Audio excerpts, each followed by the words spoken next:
오늘 본문과 같은 본문을 우리가 성경 곳곳에서 본문을 취하려고 한다면은 이렇게 강해 설교 순서대로 하는 설교가 아니라 곳곳에서 취하려고 한다면 잘 선택하기가 어려운 그런 본문입니다.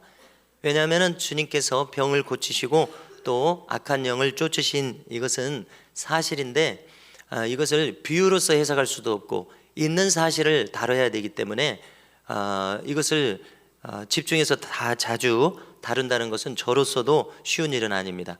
그래서 이 본문을 지금 대하면서 제가 복음서를 계속 반복해서 나누고자 한다, 이런 걸 말씀드렸지 않습니까? 그 이유 중에 하나가 이것입니다. 왜냐하면 주님께서 하신 사역이 분명한데 그것을 나도 모르게 외면하지 않고 그것을 직면해서 실제로 주님은 무엇을 하셨나, 이것을 마음에 새기고 또 새기기 위하여서 이렇게 하고 있습니다.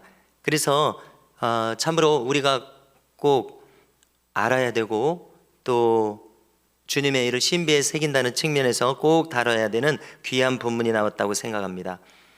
가버나움 회당에서 귀신을 축사하신 예수님께서는 지난주 본문이죠, 회당 예배를 마치시고 베드로의 집을 찾아가셨습니다.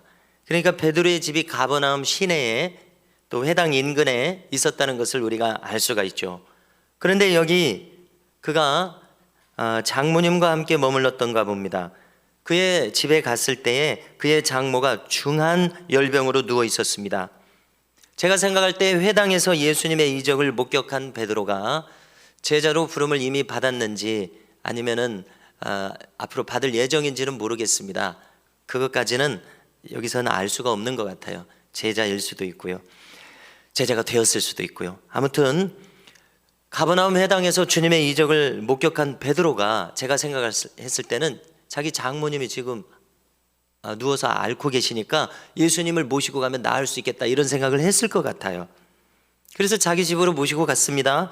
그리고 열병으로 누워있는 자기 장모를 보여드렸습니다. 그러자 주님의 반응을 주목하십시오. 열병을 어떻게 하셨습니까? 꾸짖으셨습니다. 마치 인격체를 꾸짖듯이 이 질병을 꾸짖으신 점이 참 특이하게 느껴집니다. 조금 전에 회당에서는 마귀를 꾸짖고 축사하셨거든요. 근데 여기서는 질병을 꾸짖고 축사하십니다. 마치 질병이 마귀라도 되는 듯이요. 꾸짖는다는 말을 헬라어로 찾아보니까 에피티마오라는 말을 썼는데요, 그 뜻을 찾아보니까 말 그대로 꾸짖는다는 뜻이 있습니다. 엄격하게 금한다, 이런 뜻이 있습니다. 그러므로 우리는 여기서 신유의 한 가지 원리를 깨닫습니다. 그것은 병을 꾸짖는 것이죠. 마치 인격체처럼, 다른 것 따질 것 없이 인격체처럼 병을 꾸짖어 쫓아내는 그런 방법입니다. 자, 우리가 이것에 대해서 한 단계 더 들어가서 생각해 본다면요, 어떻게 이렇게 해야 하는가? 첫 번째 가능성이 있습니다. 그것은 자세히 설명은 안 해놨지만 귀신이 이 열병을 가져왔을 경우입니다. 얼마든지 가능하죠. 초자연적인 현상입니다. 영적 현상입니다. 자, 이 경우에는 열병을 걸린 베드로의 장모에게 장모가 귀신에게 문을 열어주는 어떤 원인이 있었을 것을 추측해 봅니다. 자, 그와 같은 경우의 대표적인 경우는 내 마음을 잘못 사용했을 때입니다. 신자는 마음을 잘 관리해야 될 텐데요, 대적 마귀는 어떻게 하려고 합니까? 우는 사자처럼 믿는 자라도 넘어뜨리기 위해서 우리를 노리고 있음을 우리는 잊어서는 안 됩니다. 그래서 우리는 신앙생활을 단순화할 때에 신앙생활은 다른 것이 아닙니다. 내 마음을 잘 쓰는 것입니다. 오늘도 오전부터 오후까지 내 마음을 잘 썼어야 했습니다. 또 분을 품거든 하루를 넘기지 말라고 하셨으니까 이제 이 하루 저녁을 넘기기 전에 이 마음 관리를 하기 위해서 상대방과 또 잘 푸는 일이 꼭 필요합니다. 오늘 못했으면 내일이라도 해야죠. 이것이 쌓이지 않도록요. 이렇게 우리의 신앙생활은 단순하게 표현했을 때 마음을 잘 관리해야 됩니다. 내 마음을 잘 써야 됩니다. 그래서 외적으로 공격이 들어옵니다. 나한테 마음을 잘못 쓰는 사람이 있거든요. 그리고 나도 내 마음을 잘못 쓸 가능성이 언제나 있어요. 그러니까 외적 내적 공격에 내가 내성을 가져야 됩니다. 나 스스로 깨달을 수 있어야 됩니다. 아, 그렇구나, 내가 지금 마음을 잘못 쓰면 안 되지. 또 마음을 잘못 쓸 수가 있어요. 잘못 썼으면 이거 내가 잘못 써버렸구나 하고 이렇게 이것을 깨달을 수 있는 내성을 가져야 되겠습니다. 또 외부로부터는 어떤 심적 공격도 물리칠 수 있도록 나를 넘어뜨리려고 하는구나, 깨어있는 이 마음이 필요합니다. 또 이 귀신이 병을 가져올 수 있는 또 다른 가능성은 내가 잘못하지 않았어도, 내가 마음을 잘못 쓰지 않았어도 갑작스럽게 외적으로 충격을 받았을 때입니다. 제가 지금 떠오르는 것은 지난주도 얘기했기 때문에 이제 연결을 지어보겠습니다. 지난주에 예를 든 목사님의 동급생 여학생 친구가 귀신에 걸려서 간질병에 걸렸는데 그걸 낫게 했다고 하지 않았습니까? 그걸 쫓아내서. 그래서 왜 그것에 걸렸는가 할 때 초등학교 때 어렸을 때 옛날에 신장로를 만든다고 하지 않았습니까? 그래서 덤프트럭이 이제 여러 가지 자재를 싣고 다니는데 그 앞에 얼쩡거리게 됐나 봐요. 그러니까 덤프트럭 운전사가 화가 나가지고 이 여자아이를, 초등학생 여자아이를 거꾸로 들고 교각에서 막 이렇게 흔들어 버렸다는 거예요. 그래서 그때 깜짝 놀랐다는 거예요. 그때 이 악령이 이제 들어간 것으로 생각이 되는 것이죠. 이렇게 내가 잘못하지 않았어도 갑작스럽게 놀라는 일을 통해서 악령이 들어갈 수 있다는 것입니다. 다음으로 어떻게 이 열병을 꾸짖어야 할 상황이 되었는가 생각할 때 두 번째 가능성은 그냥 예수님께서 이렇게 하셨으니까 그대로 수용하는 것입니다. 특별히 귀신 역사가 아닐 수도 있어요. 그래서 그냥 질병을 꾸짖어서 낫게 하셨구나, 이것이 사실이니까요, 우리도 이렇게 적용하는 것입니다. 어떤 상황이 펼쳐졌을 때 나에 대해서, 아내에 대해서, 자녀손들에 대해서 이렇게 할 수 있습니다. 단순히 이렇게 이해하면 되리라 보고요. 그 다음에 질병의 가능성은 자연적인 발병이 있습니다. 또 노화에 의한 발병이 있습니다. 여러 번 언급했기 때문에 꼭 귀신의 역사로만 이렇게 이루어진다, 제가 이렇게 설명했다고 오해하시면 안 돼요. 그래서 제가 이렇게 덧붙이는 거예요. 아무튼 놀랍게도 베드로 장모의 열병은 즉시 나았습니다. 그리고 그대로 그 자리에서 즉시 일어나서 주님의 일행을 수종들었습니다. 여기 누가복음에서 방금 함께 읽은 구절에서 이 열병이 중한 열병이라고 하지 않았습니까? 그런데 즉시 일어나서 수종들었다, 멀쩡해졌다는 것이 대단히 놀랍습니다. 가버나움 회당에서 마귀 축사의 현장에서 그곳이 아니라 이제 다른 복음서를 제가 찾아보니까 축사를 받은 당사자의 정신이 즉시 온전해지는 그 원리하고 지금 같거든요. 그때 주변의 사람들의 반응은 이 상황을 보고서 두려워하더라. 왜 두렵지 않겠습니까? 이 듣도 보지도 못했던 영적인 이 현상이 펼쳐지는 것이 왜 두렵고 놀라지 않겠습니까? 자, 이날 주님의 소문이 오전에 아마 가버나움 회당에서 안식일 예배드렸죠. 또 아마 점심 지나서 베드로 장모에게 이런 일이 있었죠. 이 소문이 주변으로 퍼진 것 같습니다. 자, 40절을 보십시오. 한번 보여주십시오. 해질 무렵에 사람들이 온갖 병자들을 데리고 나오매 예수께서 일일이 그 위에 손을 얹으사 고치시니, 이랬습니다. 자, 주님께서는 베드로의 장모를 고치신 다음에 오후에 얼마간 그 집에 계속 머무르셨던 것 같습니다. 그리고 그 머물렀던 곳으로 사람들이 소문에 소문을 물고 수많은 병자들을 데리고 혹은 그들 스스로 찾아온 것 같습니다. 자, 이것은 순전히 그분의 능력으로 인한 기적을 사람들이 봤기 때문입니다. 다른 이유가 여기는 없습니다. 이 놀라운 소문을 듣고 당사자나 자기 가족이 병에 걸려서 고생하는 그 사람들이 어찌 가만히 있겠습니까? 즉시 일어나서 이 놀라운 기적의 현장으로 자기들도 낫기 위해서 왔었을 것입니다. 그래서 우리는 여기서 교회가 가져야 할 본질적인 모습 하나를 발견합니다. 교회는 어떤 곳이어야 하느냐 할 때 우리 주님이 계신 교회라면 사람들이 고침받는 곳이어야 한다는 믿음을 저는 가집니다. 그리고 그런 일이 일어나는 교회라는 소문이 나야 합니다. 그래서 그 소문을 듣고 사람들이 몰려와야 합니다. 초대교회는 이렇게 했었습니다. 그런데 오늘날의 교회는 안 될 이유가 무엇입니까? 예수님이 우리와 함께 계시다면요, 그러므로 우리는 이 일을 추구해야 된다는 것이죠. 이런 교회, 본질적인 모습을 가진 교회됨의 모습을 추구해야 된다는 것이죠. 어찌 이와 같은 일이 인위적으로 가능하겠습니까? 인위적으로는 불가능합니다. 원한다고 해서 불가능합니다.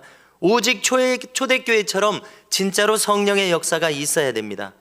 영혼을 깨우고 회개시키는 성령의 말씀 사역, 올바른 말씀 사역이 있어야 됩니다. 언제 영혼이 깨어지겠습니까? 위로하는 말, 달콤한 말, 듣기 좋은 말 한다고 영혼이 깨어지지 않습니다. 오직 영혼은 자기 죄를 깨달을 때, 자기가 하나님 앞에서 잘못 살았구나, 내 영혼이 지금 큰일 났구나, 영원한 운명에 대해서 깨달았을 때 죄를 회개합니다. 그렇지 않고서는 교만한 영혼이 듣기 좋은 말 한다고 그 심령이 깨지지 않습니다. 깨달아지지 않습니다. 회개할 수 없습니다. 그러므로 강단에서 선포되는 말씀 중에서 결코 빠지지 말아야 될 말씀은 죄인을 각성시킬 수 있는 말씀이 선포되어야 한다는 것이죠. 그것의 핵심은 하나님 앞에서 자기 자신의 영혼이 영원한 운명에 대해서 확실하게 깨닫게 하는 것입니다. 그렇지 않고서는 호두알처럼 단단하게 지금 굳어져 있는 영혼이 깨어질 수가 없다는 것이죠. 또 교회는 참된 성령의 임재가 있어야 됩니다. 교회가 추구해야 할 하나가 있다면 바로 이것입니다. 그래서 그 교회에 들어온 현대인들의 심신이 고침을 받는 것입니다.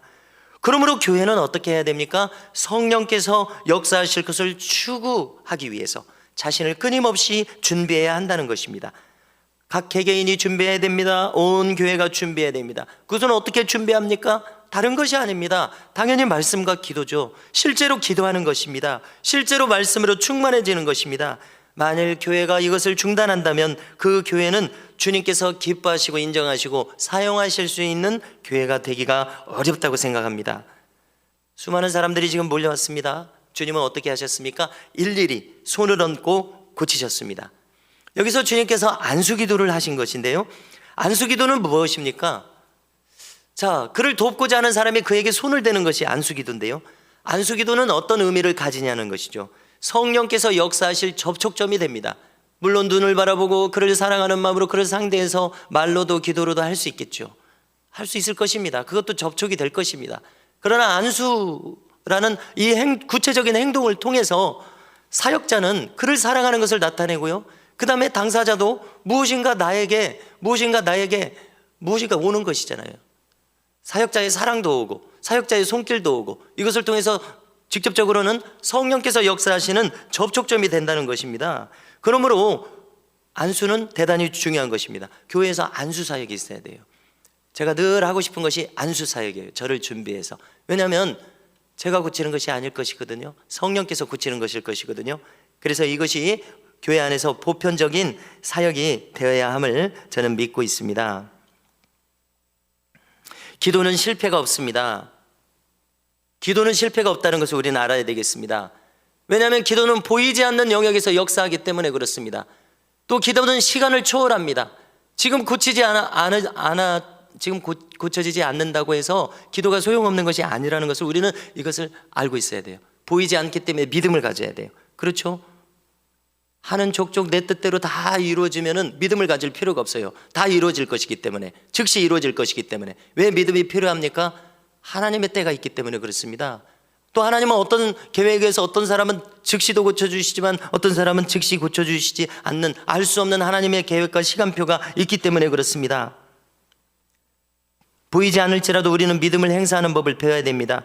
우리 주위에 천군 천사들이 와서 대기하고 있다고 생각하는 것입니다.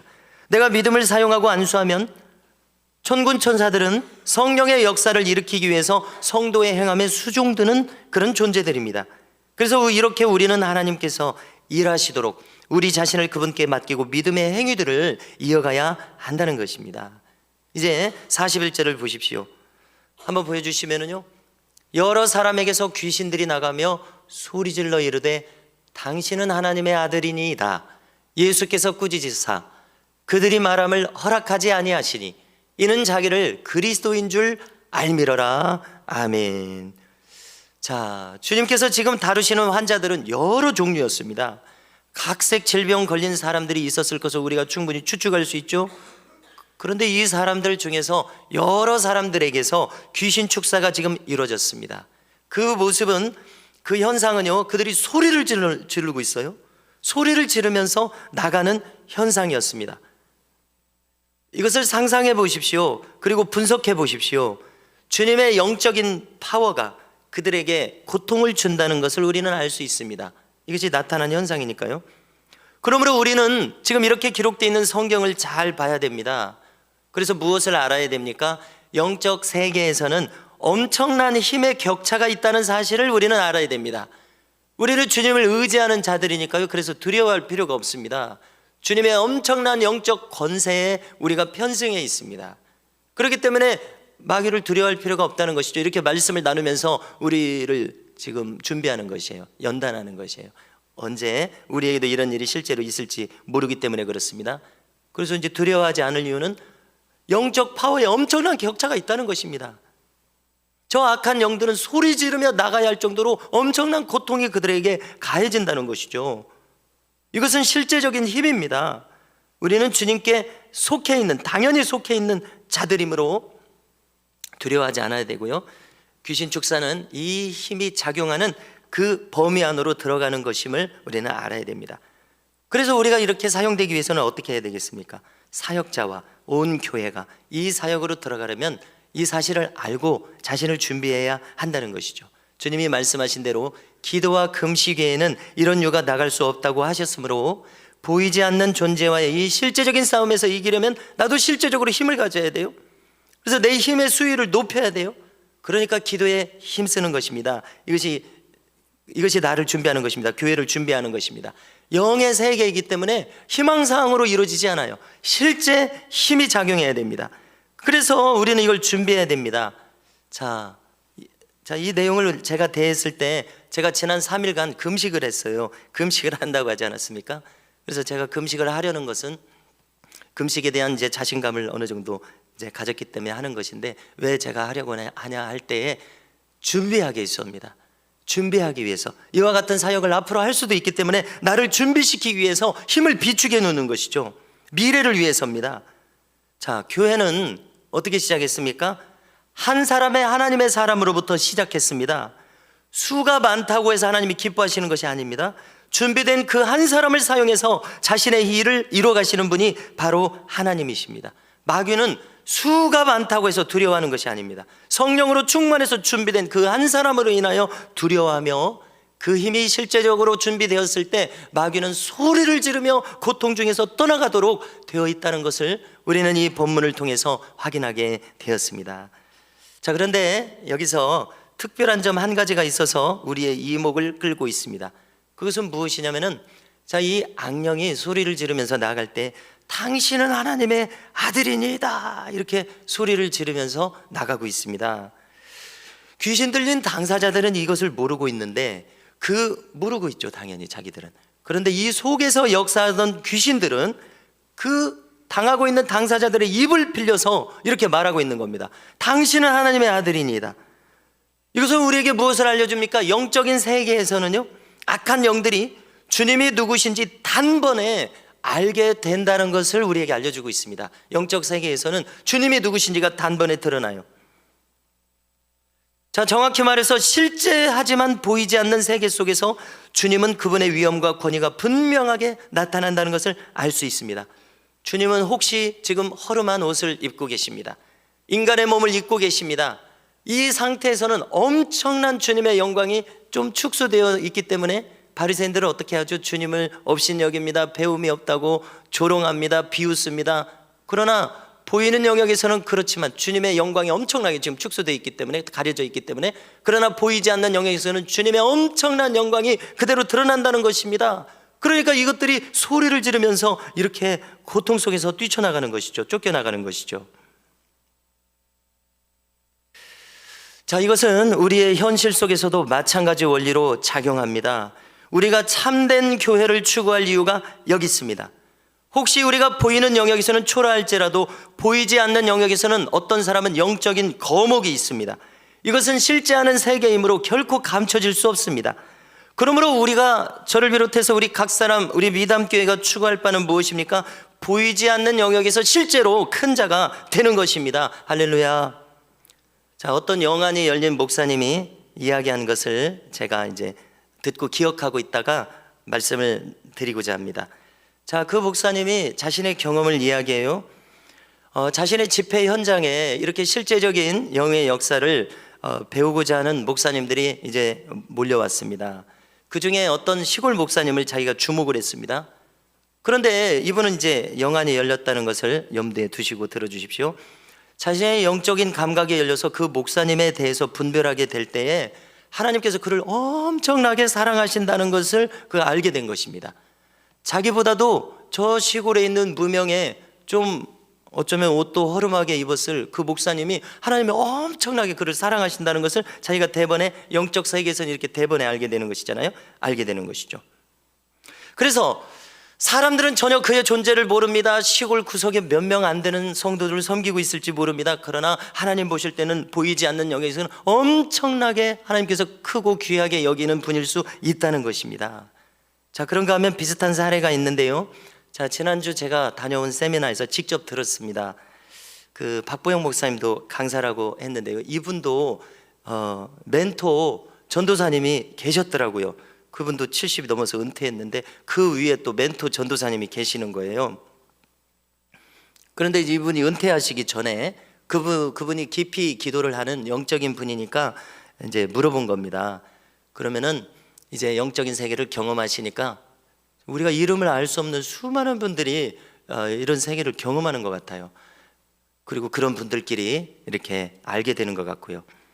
그래서 이제 이 박보영 목사님이 재밌게도 모르겠습니다. 5년 전일지 10년 전일지 재밌게도 지금 한국교회에서 가장 큰 종이 누군지 한번 주님께 물어봐 달라고 그랬다는 거예요. 가장 큰 종이 누군지.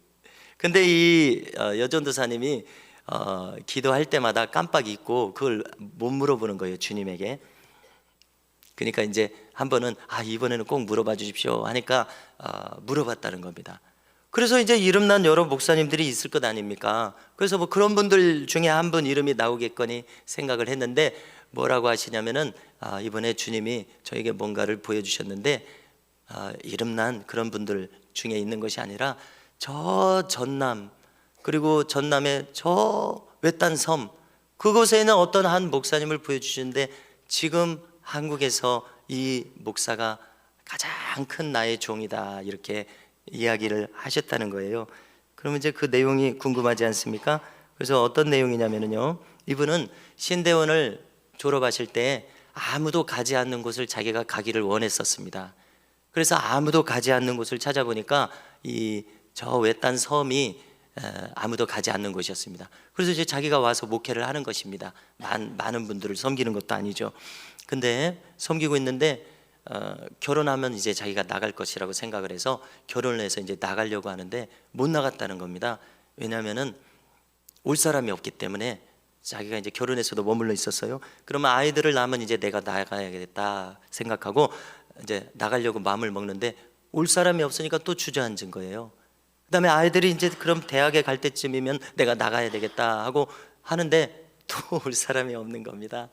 그래서 이제 은퇴할 때가 가까울 때까지 계속해서 몇 분 안 되는 그분들을 충심으로 섬기는 거예요. 그러니까 이제 그분이 가장 큰 자라고 이야기하는 거예요. 그 이야기를 들었을 때 제가 그것이 합당하겠구나, 이런 마음이 들어졌습니다. 하나님께서는 과부의 엽전 2렙돈을 다른 사람보다 가장 많이 넣었다고 하신 것을 생각할 때에 하나님께서 사람을 판단하시는 것은 다르시겠구나 생각하게 됩니다. 그렇습니다. 우리도 마찬가지입니다. 이것을 나에게 적용시켜 보십시오. 이것을 우리 미담교회에 적용시켜 보십시오. 하나님 보실 때 귀히 여기실 사람은 어떤 사람인가? 하나님 보실 때 귀히 여기실 큰 교회는 어떤 교회이겠는가? 우리는 그 길을 찾아서 가야 할 줄로 믿습니다. 이 길을 추구해야 될 줄로 믿습니다. 주님 보실 때는 사이즈가 아닙니다. 성도 수가 아닙니다. 주님은 그 중심에서 어떻게 그가 주님과 교통하며 함께 하는지를 보심을 알 수가 있습니다. 자신을 알아보고 있는 이 악령들에 대해서 주님의 반응을 보십시오. 주님은 그들을 꾸짖으셨습니다. 말할 것을 허락지 않으셨습니다. 잠잠하라 말씀하셨겠죠. 그리고 그 이유가 있었습니다. 그것들이 예수님께서 그리스도이심을 알았기 때문이라고 기록합니다. 생각해 보십시오. 왜 금하셨을까요? 아무리 제가 생각해 봐도 주님은 아직은 나를 밝힐 때가 아니라고 생각하신 것 같습니다. 자, 주님은 언제 자신을 밝히셨었습니까? 한참 후에야 자신이 그리스도이심을 밝히십니다. 그것은 베드로의 입을 통해서였죠. 마태복음 16장에서 베드로가 신앙 고백할 때였습니다. 그러자 마태복음 16장 21절에서 주님은 말씀합니다. 이때로부터 예수 그리스도께서 자기가 예루살렘에 올라가 장로들과 대제사장들과 서기관들에게 많은 고난을 받고 죽임을 당하고 제3일에 살아나야 할 것을 제자들에게 비로소 나타내시니. 자, 왜 자신이 그리스도 메시아임을 입을 막으라고 했을까요? 아직은 때가 아니었기 때문임을 알 수 있습니다. 주님은 사역 초기부터 자신의 메시아 되심을 밝히고 싶지 않으셨습니다. 이때는 사역 초기니까요. 그러므로 우리는 모든 것은 때가 있다는 것을 알 수 있습니다. 때가 무르익어야 합니다. 이것이 바로 우리가 조급하게 행하지 않아야 할 이유입니다. 내가 조급하다 해서 어떤 일이 나의 바름대로 이루어지지 않는다는 것을 우리는 깨달았습니다. 하나님의 때가 있습니다. 그래서 우리는 그 때를 기다리는 법을 배워야 됩니다. 이것이 주님과 동행하는 아주 중요한 비결인 것을 깨닫게 됩니다. 자, 오늘 장면을 계속 보니까요, 이어서 주님은 기도하시러 한적한 곳에 가셨습니다. 그랬더니 또 무리들은 주님을 다시 찾아왔습니다. 그리고 그들은 주님을 붙들었습니다. 가지 마시고 여기서 우리와 함께 하셔서 우리를 유익하게 해주시라는 뜻이겠죠. 그러자 주님의 반응은 어떻습니까? 붙잡는 그들을 뿌리치십니다. 그리고 다음과 같이 말씀하십니다. 43절입니다. 한번 보여주십시오. 예수께서 이르시되 내가 다른 동네들에서도 하나님의 나라 복음을 전하여야 하리니 나는 이 일을 위해 보내심을 받았노라 하시고 갈릴리 여러 회당에서 전도하시더라. 아멘. 내가 이 일을 위하여 왔노라. 무슨 일을 위하여 왔다고 하십니까? 곳곳마다 다니며 천국 복음을 전하는 일을 위하여 왔노라. 우리도 주님의 이 말씀을 붙들어야 할 줄로 믿습니다. 주님이 하신 것처럼 우리도 곳곳마다 우리가 보는 사람들마다 천국 복음을 전하고 천국 복음을 나타내고 천국 복음으로 살고, 이것이 우리에게 맡겨주신 사명입니다. 주님의 목적이 그것이었다면 우리의 목적도 그것이어야 합니다. 한 가지로 요약할 수 있습니다. 왜 그렇게 하셨습니까? 영혼을 구원하기 위해서입니다. 그러므로 우리는 우리 인생의 가장 급선무는 무엇입니까? 첫째로 내 영혼을 구원해야 합니다. 먼저 내 영혼을 구원해야 합니다. 내 영혼이 구원받을 수 있는 자리, 이 예배의 자리, 기도의 자리, 말씀을 읽는 자리, 기도하는 자리. 첫 번째로 내가 할 일은 바로 이것입니다. 내 영혼을 구원하는 일입니다. 그 다음에 부모, 형제와 내가 아는 모든 사람에게 이 생명의 복음을 전해야 됩니다. 나타내야 됩니다. 복음의 사람으로서 행해야 합니다. 사람들이 생각할 때 자기 이익만 챙기는 사람이다, 이런 느낌을 주지 않기 위해서 나를 삼가면서 남들의 유익을 구하면서 기회를 타서 복음을 전하기 위해서 복음의 사람으로 행하는 것입니다. 이것이 천국 복음을 전하러 오신 우리 주님, 내가 이 일을 위하여 왔노라. 주님을 따르는 우리의 마음의 자세임을 믿습니다. 이렇게 사는 삶의 방식이 나의 남은 인생과 온 교회의 사명을 이루는 방식이 될 수 있기를 주님의 이름으로 축원합니다.